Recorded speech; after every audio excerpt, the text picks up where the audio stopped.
ऊपर, इनके लाइफ के ऊपर जो है वो बड़े लोग आजकल जो है वो पहुंच जाते हैं। तो Chandresh, thank you so much, welcome. और यकीन तौर पर जो आज शेड्यूल अनाउंस हुआ है, मैं वो सवाल करूंगा जो कोई नहीं करता, मतलब थोड़े से जो कि हम एक न्यूट्रल फैन की हैसियत से पाकिस्तान से मैं ये सारी ब्रॉडकास्ट आपसे डिस्कस करूंगा। एक तो चंद्रेश, ऑब्वियसली समझ में आता है कि ये शेड्यूल लेट क्यों अनाउंस हुआ, क्योंकि कोविड की सूरत हाल, लेट शिफ्टिंग होना, सब कुछ होना, इसके बावजूद भी थोड़ा सा और डिले आप समझते हैं हुआ है शेड्यूल में, क्या वजह थी? और अब जो शेड्यूल सामने आया है, इस पर आपका पहली थॉट क्या है? आई थिंक बड़ा बैलेंस शेड्यूल है एंड फैक्ट दैट उनको वक्त लगा शेड्यूल अनाउंस करने में, उसका ये बताता है कि उनको काफी काम करना पड़ा होगा बिकॉज अबू धाबी में एंट्री एग्जिट का मसला था, क्वारंटाइन रूल्स अलग थे। ये सब को देखते हुए उनको बड़े बैलेंस तरीके से ये शेड्यूल बनाना पड़ा and I think it's a very balanced and fair schedule. ठीक है। और शेड्यूल पे ऑब्वियसली अगर हम नजर नजर डालते हैं तो तमाम टीमों के लिहाज से जो एक मैं देख रहा हूँ ब्रॉडकास्ट पे जी, जो क्रिक इन्फो ने बड़ा अच्छा इसके ऊपर जो है वो सारे कि मुंबई इंडियंस जो है वो टाइटल डिफेंस करेगा, Chennai super Kings, Abu Dhabi में मैचेस काफी ज्यादा हैं। फिर अगर हम देखें तो Mumbai Kolkata night Riders will play majority of their game in Abu Dhabi. तो अभी जो आप सूरत हाल देख रहे हैं चंद्रेश भाई, यूएई के अंदर तैयारी कैसी चल रही है इस आईपीएल की, प्लेयर्स का जो आना जाना है उसके बारे में ही बताइएगा। और दूसरा, जो क्राउड के हवाले से बात हो रही थी, ओवरऑल वेन्यूज पे क्या हो रहा है इस वक्त, आपने जो अब तक सुना है, देखा है, जो आपका खबरें पहुंच रही हैं? देखिए, ऐसा है गफार, आपको पता है कि यूएई में वेन्यूज हमारे यहाँ पे जैसे शादी के हॉल की तरह तैयार होता है आखिरी मिनट में, वैसा नहीं होता है। ये हम्म। साल के 365 दिन तैयार रहते हैं क्रिकेट मैचेस के लिए और बाकी एक्टिविटीज के लिए। तो आई थिंक ओवरऑल आप देखें तो वेन्यूज तो वही हैं। और क्राउड का जहाँ तक बात है, मेरा नहीं ख्याल कि इस वक्त क्राउड आएगा बिकॉज पिछले 3-4 दिनों में केसेस काफी हुए हैं और आई थिंक उसको मद्देनजर रखते हुए I think we may not see enough crowd coming in. ठीक है। तो अब मैं बात करता हूँ यकीन तो बस शेड्यूल के अंदर कोई ऐसी चीज जो चंद्रेश आप खुद पॉइंट आउट करना चाहें, क्योंकि ऑब्वियसली आपकी बड़ी गहरी नजर है, कोई ऐसी चीज जो आपको लगता है कि शेड्यूल में, ऑब्वियसली तो ये तीनों वेन्यूज पे अगर हम देखें तो schedule release for the round robin stage of the tournament in all, Abu Dhabi will host 20 round robin games, Dubai 24, Sharjah 12। Abu Dhabi के लिए तो आई थिंक काफी जबरदस्त चीज होगी, क्योंकि उन्होंने इससे पहले कुछ T20 टूर्नामेंट भी कराए। लगता है ये कि अब ये अबू धाबी की जो स्टेडियम या इनकी जो एक स्टेट है, या जो इस पर मुझे बड़ा फोकस दिखाई दे रहा है। और आई थिंक ये जो 20 गेम्स हैं, ये अबू धाबी के लिए तो बहुत बड़ी खबर है। बहुत बड़ी खबर है और इसमें 8 मैचेस अबू धाबी में चेन्नई सुपर किंग्स का है। तो वाह। ये बताता है कि चेन्नई सुपर किंग्स को वो पिच जो है काफी मदद करेगी बिकॉज उनके पास अच्छे स्पिनर्स हैं। और आई थिंक दैट ये नजर में रखते हुए मुझे लगता है कि काफी इंटरेस्टिंग हुआ है। वाह, ऑलराइट। तो इंग्लैंड ऑस्ट्रेलियन के जो प्लेयर्स हैं उनके हवाले से भी मैं पढ़ रहा था कि बड़े इंपॉर्टेंट है इसका आना। तो चंद्रे, जो देख रहे हैं लोग, ऑब्वियसली आपके पास सारी इंफॉर्मेशन होती है, कब ये प्लेयर एक्सपेक्टेड है ज्वाइन करेंगे, इनके क्वारंटीन का क्या सीन होगा?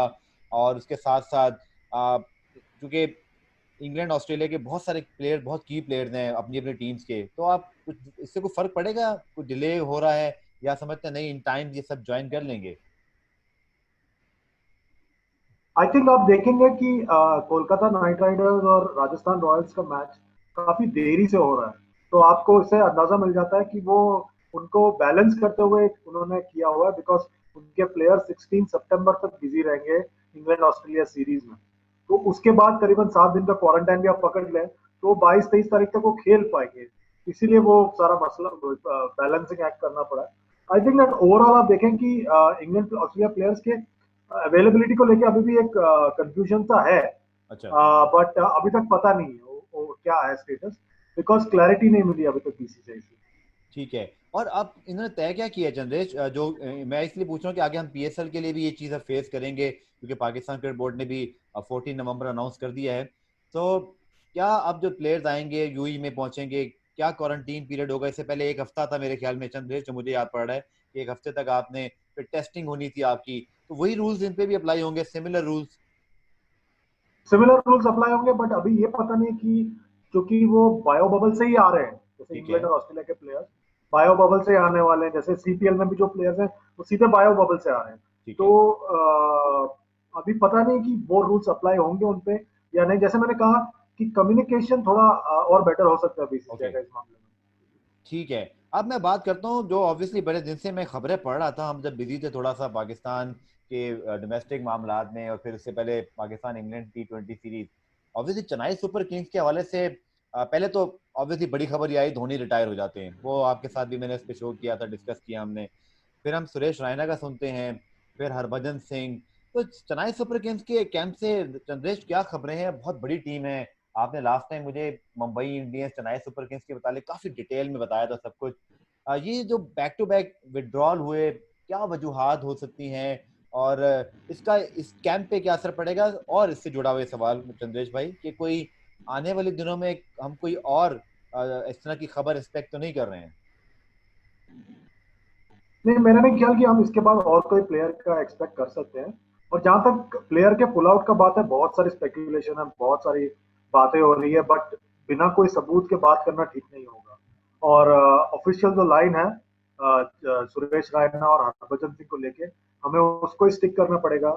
हाँ, सुरेश रैना ने जरूर कहा है कि वो वापस आ सकते हैं, बट वो कितने जल्दी आ सकते हैं क्या है वही अभी पता नहीं। आज सुरेश उन्होंने रैना ने कहा कि काफी वो दिनों वापस बाद एक जाना चाहते हैं। जाना चाहते हैं। जैसे आज सुरेश रैना ने आज अपने इंस्टाग्राम पे उसने एक वीडियो पोस्ट किया है ट्रेनिंग का। तो इंटरेस्टिंग होगा देखने कैसा होता है, क्या होता है, क्यों होता है। बिकॉज चेन्नई सुपर किंग्स, जैसे आपने कहा कि बहुत बड़ा टीम है, they can still manage without Harbhajan and without Raina. They still a very dangerous team. ठीक है। और बड़ा अच्छा किसी ने लिखा था चंद्रेश के, जब आपके स्पेशली ये बहुत सीजन्ड और बहुत पुराने प्लेयर्स हैं, और कभी कभी ये अच्छा हो जाता है कि कभी कभी आपको इनकी जगह कोई नया प्लेयर आजमाने को मिल जाए, कुछ प्लेयर्स वेट कर रहे होते हैं, और ये एक है जिंदगी का हिस्सा के किसी का लॉस किसी का गेन हो जाता है। तो आप क्या एक्सपेक्ट कर रहे हैं कि चेन्नई की जाने से इन दोनों प्लेयर्स के किन प्लेयर्स को चांस मिल सकता है? और जो आपने बात की they still be a dangerous side, तो किस तरह इसकी कॉम्पोजिशन को आप इन दोनों के बगैर देखते हैं, और कोई ऐसा प्लेयर जो आपको हरभजन और रायना की जगह स्टेप इन होते हुए देखते हैं आप? देखिए, बहुत सारे यंग प्लेयर्स हैं उनके पास, जैसे ऋतुराज गायकवाड़ है, जगदीशन करके कोई प्लेयर है। ऐसे बहुत यंग प्लेयर्स काफी है उनके पास। ओके। और उसके अलावा स्पिनर्स का जहां तक बात है, ठीक है, उनके पास कोई ऑफ स्पिनर नहीं है अभी रैंक्स में। बट यार, मैं I don't believe in this fact that you need to have an off spinner against left arm spinner, left hand batsman, sorry. तो ऐसा होता तो फिर मुरलीधरन के आधे विकेट तो फिर जाया हो जाते ना।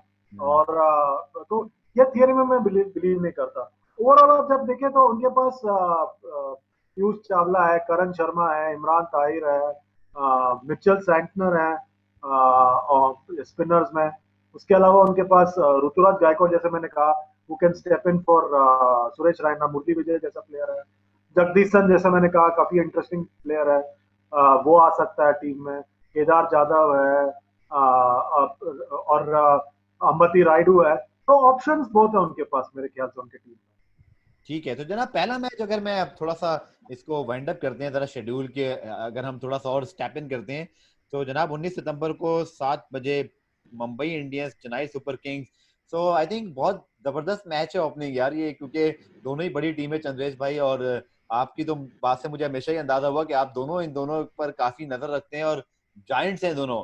तो पहला मैच कैसे एक्सपेक्ट कर रहे हैं? और आई थिंक एक जबरदस्त मैच होगा, क्योंकि ठीक है, आपने कहा कि चेन्नई के पास निकी तौर पर बहुत अच्छे रिप्लेसमेंट है। मुंबई इंडियंस को कैसे देख रहे हैं आप इस ओपनिंग मैच, और एक ओवरऑल अगर मुंबई इंडियंस की मैं आपसे इस सीजन की कुछ स्ट्रेंथ पूछूं, क्या नया करने जा रहे हैं लोग? आई थिंक मुंबई इंडियंस में हम हमेशा अच्छा इंटरेस्टिंग एक्सपेक्ट कर सकते हैं, बिकॉज मुंबई इंडियंस के पास काफी डेप्थ होता है हमेशा उनके स्क्वाड में। इस बार भी वही मामला है और उनके पास काफी ऑप्शंस है। मलिंगा ऑब्वियसली नहीं है इस सीजन उनके लिए, उनके जगह पे जेम्स पैटिंसन आ रहे हैं। और उनके पास मगर ट्रेंट बॉल्ट जैसा बॉलर है, मिचेल मैक्लेनेगन है, जसप्रीत बुमराह है, Rohit Sharma, Quinton de Kock, Chris Lynn, Hardik Pandya, Krunal Pandya, Rahul Chahar. तो ऑप्शंस बहुत है उनके पास और इम्पैक्ट प्लेयर्स हैं। It is going to be a very power packed side and I think it's going to be a very interesting contest पहला वाला। तो मुझे लग रहा है कहीं ना कहीं मुंबई इंडियंस का पलड़ा थोड़ा भारी है।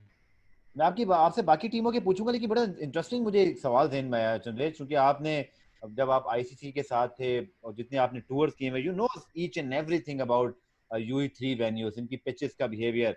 आपको लगता है कि इंडिया में जब ये हो रहा था, स्क्वाड उस लिहाज से बने थे? अब मुंबई और चेन्नई का पहले पूछ लेते हैं, आपके ख्याल में कि अबू धाबी, दुबई, शारदा के जो पिचेस होंगे, टीम्स को कोई खास नई चीज तो नहीं करनी पड़ेगी? जैसे ऑब्वियसली पाकिस्तान से जब हम यूई के मैचेस खेलते थे तो हमें हमेशा लगता था टेस्ट मैचेस में कि जी स्पिनर्स का रोल बड़ा इंपॉर्टेंट है। आपको याद होगा रहमान अजमल ने तो इंग्लैंड को हिलने नहीं दिया, हमने व्हाइट वॉश किया, बहुत छोटे छोटे टारगेट डिफेंड कर लिए। वही चीज पाकिस्तान में नहीं हो पाती। पिचेस इतना बड़ा रोल प्ले करते हैं और इतना आपकी प्लानिंग को पूरा शेकन अप कर देते हैं। चंद्रेश भाई, आपकी थॉट कि जो स्क्वाड बने थे इन पिचेस को देखते हुए क्या एडजस्टमेंट करनी पड़ेगी, या सिमिलर टू बहुत इंडिया है, या थोड़ा बहुत फर्क है? देखिए, जैसे कोलकाता नाइट राइडर्स है, तो कोलकाता नाइट राइडर्स ने अपने पिच के हिसाब से, ईडन गार्डन्स के पिच के हिसाब से अपनी टीम बनाई थी, तो उनके पास दो या तीन ही स्पिनर हैं। तो ठीक है। चेन्नई सुपर किंग्स ने अपने पिच के हिसाब से टीम बनाई, उनके पास स्पिनिंग ऑप्शंस काफी हैं। तो ऐसे ही सारे टीम्स ने अपने अपने होम पिच के हिसाब से टीम्स बनाई हैं। तो कहीं ना कहीं आप देखें कि वो एक बहुत बड़ा फैक्टर हो सकता है, बिकॉज आप जो है अपने पिचेस के हिसाब से आपने बनाई है। बट फिर भी आप देख लें कि ये जो पिचेस होंगे शुरुआत में ठीक ठाक होंगे, बट धीरे धीरे जैसे टूर्नामेंट बढ़ता जाएगा, वो जो पेस ऑफ द बॉल जैसे बोलते हैं, जैसे जी। ड्वेन ब्रावो हो गया, ड्वेन ब्रावो जैसा गेंदबाज काफी इफेक्टिव होगा, और वो चेन्नई सुपर किंग्स के पास है। उसी तरह मिचेल मैक्लेनगन है, वो भी वो पेस ऑफ द बॉल वाला गेंदबाज है, वो मुंबई इंडियंस के पास है। उसी तरह आप देखिए, आपके पास ब्रूट पेस होना चाहिए, जैसे कंदीसो रबाडा, जसप्रीत बुमराह, या डेल स्टेन, या हम्म। जोफ्रा आर्चर, तो ये भी है। तो सब जगह ये बटे हुए हैं प्लेयर्स। तो आप देखें तो ओवरऑल जो देखें, ये बैलेंस आउट हो जाता है, इवन आउट हो जाता है। राइट। कुछ टीमें उनके बारे में जरूर जानना चाहूंगा, जैसे किंग्स इलेवन पंजाब।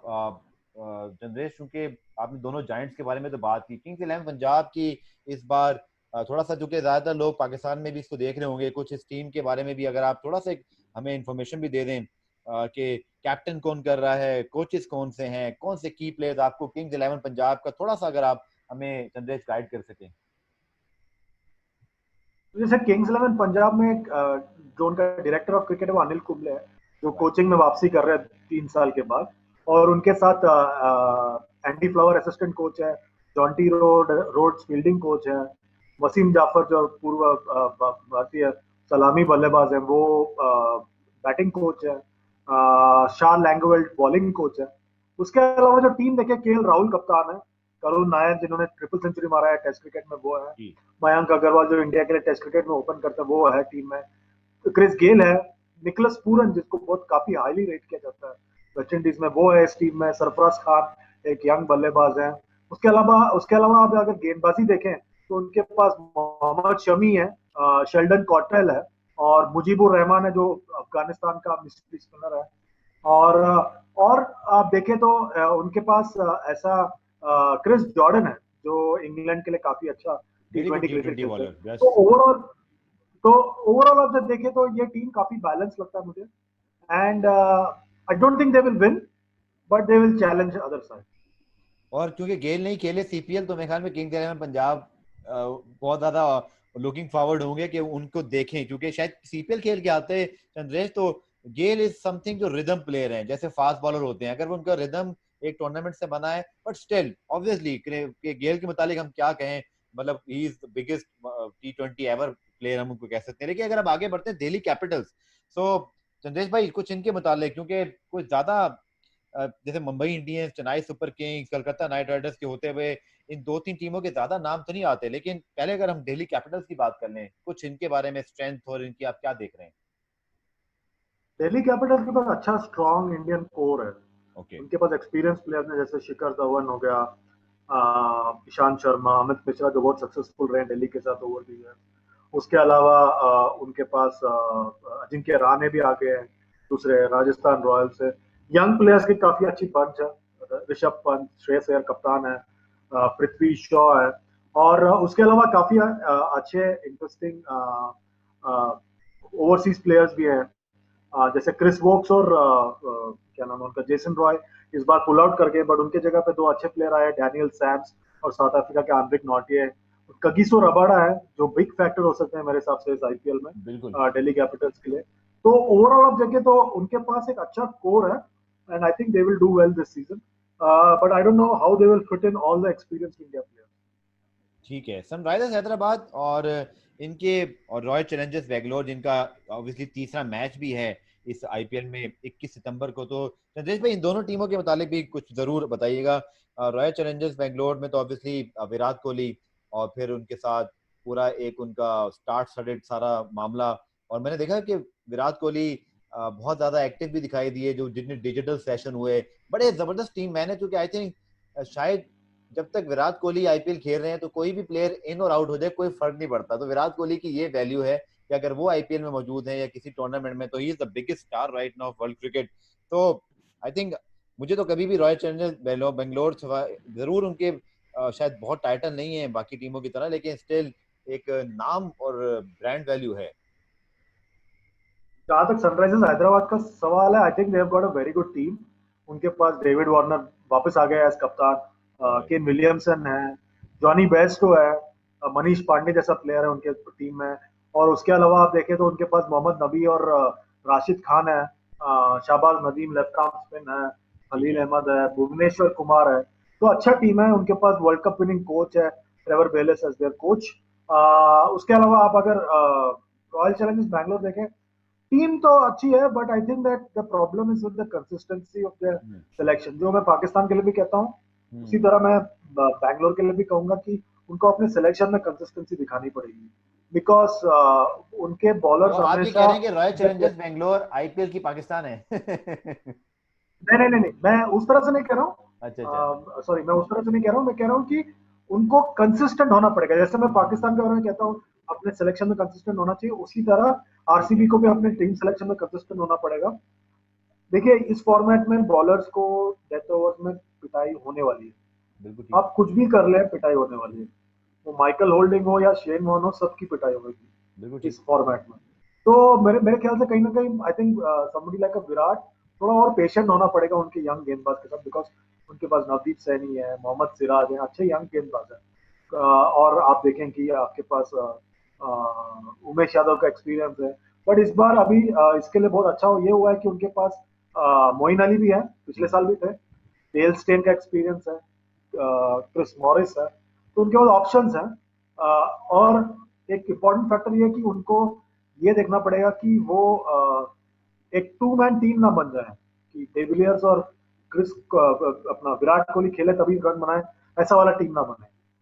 तो आपको लगता है जनरेश उनके पास मिडिल ऑर्डर में स्पेशली, क्योंकि टी20 में हम पाकिस्तान के लिए भी यही बात कर रहे हैं, जब वर्ल्ड टी20 को देखते हैं कि ऊपर बाबर, ऊपर हैदर भी आ गए हैं, शायद शर्जील या फखर, जब तक फिनिशर अच्छा नहीं होगा चंद्रेश भाई, और वो भी वैसा फिनिशर जो पोलार्ड की क्लास का हो, जो आंद्रे रसल की क्लास का हो, जो अनथिंकेबल कर दे। 18 पे 50 तो अब कहीं ना कहीं सिचुएशन बनी जाती है, आई थिंक ये नॉर्मली हो गया। 18 पे 40 तो शायद बिल्कुल ही बैटिंग साइड के लिए अचीवेबल है, 50 भी ये लोग चेस कर लेते हैं। तो इस लिहाज से आपको लगता है बेंगलोर के पास डेप्थ होगी, और इस एंगल पे आपको कौन सी साइड ज्यादा अच्छी लगती है जिनके पास फिनिशर्स बहुत अच्छे हैं? देखिए, जैसे चेन्नई सुपर किंग्स के पास फिनिशर अच्छा है, मुंबई के पास है, ठीक है। दिल्ली के पास भी एक दो प्लेयर, राजस्थान रॉयल्स में ऑब्वियसली अगर अपने बेन स्टोक्स खेलेंगे तो वो अच्छा रोल कर पाएंगे। केकेआर के पास आंद्रे रसल है, पंजाब के पास निकलस पूरन है जो कर सकता है वो काम। तो हर टीम के पास कोई ना कोई है। आई थिंक आरसीबी में भी यंग प्लेयर्स हैं, देवदत्त पडिक्कल करके एक प्लेयर है जिनके बारे में आप बहुत सुनेंगे आगे जाके, ठीक है। और जोशुआ फिलिप है जो ऑस्ट्रेलिया की टीम है। मैं सरप्राइज हूँ कि वो खेल नहीं रहे हैं। आई थिंक उनके, मेरे हिसाब से तो उनको ये टी20 सीरीज खेलना चाहिए, शायद आखिरी मैच खेले वो अच्छे ताबड़तोड़ रन बनाने वाले प्लेयर है, तो आप देखेंगे कि वो खेलेंगे। तो आई थिंक तो हर टीम के पास ऐसे एक्सपीरियंस प्लेयर्स हैं जो अच्छे फिनिशर हो सकते हैं। राजस्थान रॉयल्स, इस पे अगर थोड़ा सा आप और हमें कुछ बता सकें, जो कि जिस जमाने में शेन वॉर्न के अंडर होते थे, मेरी तो बड़ी फेवरेट टीम थी, सोहेल तनवीर भी खेलते थे, तो ऑब्वियसली एक आपकी एसोसिएशन वैसे भी बन जाती है क्योंकि परफॉर्मेंस अच्छी थी। तो इस बार राजस्थान रॉयल्स कैसी है चंद्रेश भाई, कुछ कर पाएंगे? पहले सीजन में तो बहुत ही जबरदस्त खेल गए थे, उसके बाद ये भी ऐसी टीम है जो बहुत ज्यादा कंसिस्टेंट नहीं रही। आई थिंक राजस्थान रॉयल्स के पास ना काफी यंग प्लेयर्स हैं, जैसे ओके। यशस्वी जायसवाल होगा जो बहुत बहुत अच्छा प्लेयर है, और उनके पास रियान पराग है। ये दो प्लेयर के बारे में आगे जाके आप बहुत सुनेंगे। ये दो प्लेयर है मेरे हिसाब से जो काफी नाम कमाएंगे।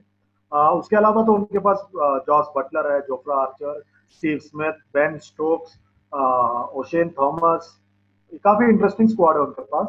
आई think that again this is a young team, but I don't think they will win the tournament और कम क्लोज टू इट.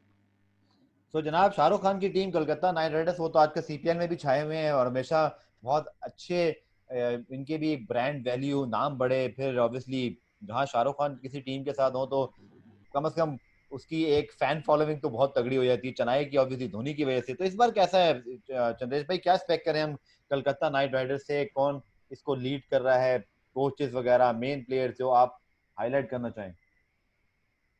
देखिए, कोलकाता नाइट राइडर्स जो है उनके पास दिनेश कार्तिक एज कैप्टन है हम्म, और ओवन मॉर्गन भी है टीम में.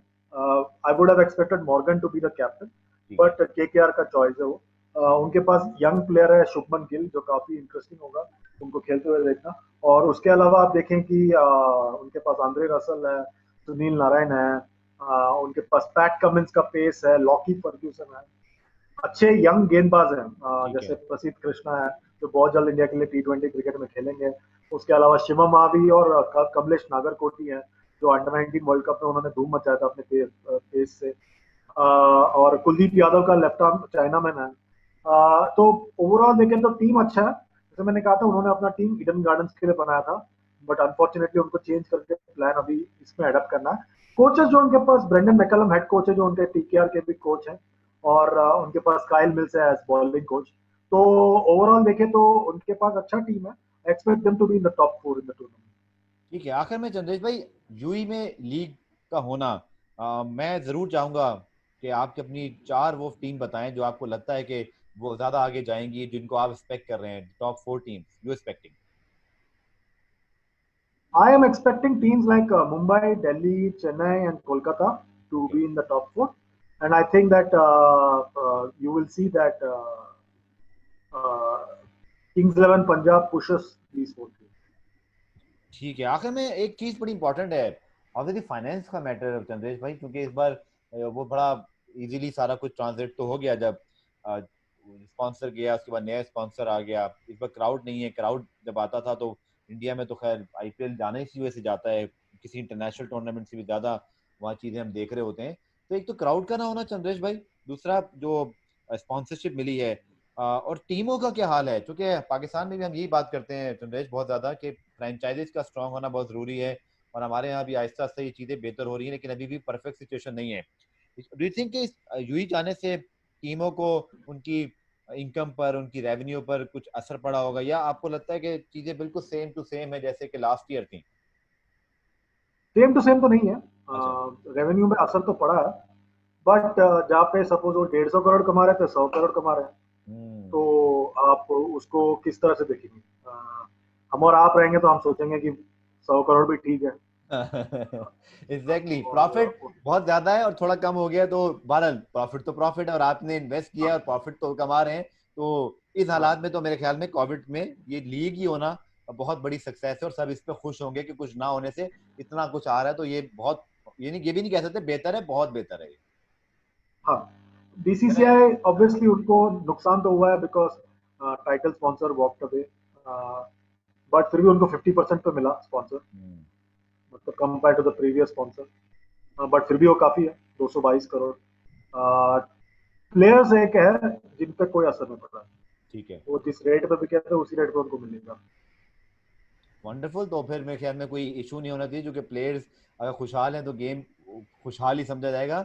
So thank you so much Chandresh भाई. आपसे मैंने सोचा कि क्विक जो है ना वो एक इस शेड्यूल और टीमों की जब तक की सूरत हाल है उस पर करें. बहुत बहुत शुक्रिया आपके वक्त का, और looking forward for the IPL, because ये जो अब पीरियड होगा उसमें बहुत कोई ज्यादा क्रिकेट नहीं हो रही होगी, तो डेफिनेटली मजा आएगा. तो अगेन थैंक यू. अपना ख्याल रखिएगा. आप यूएई में मौजूद हैं, आप भी अपना एक बबल क्रिएट कर लीजिए. सेफ रहिए, साउंड रहिए, और इंशाल्लाह मैं आपको तंग करता रहूंगा.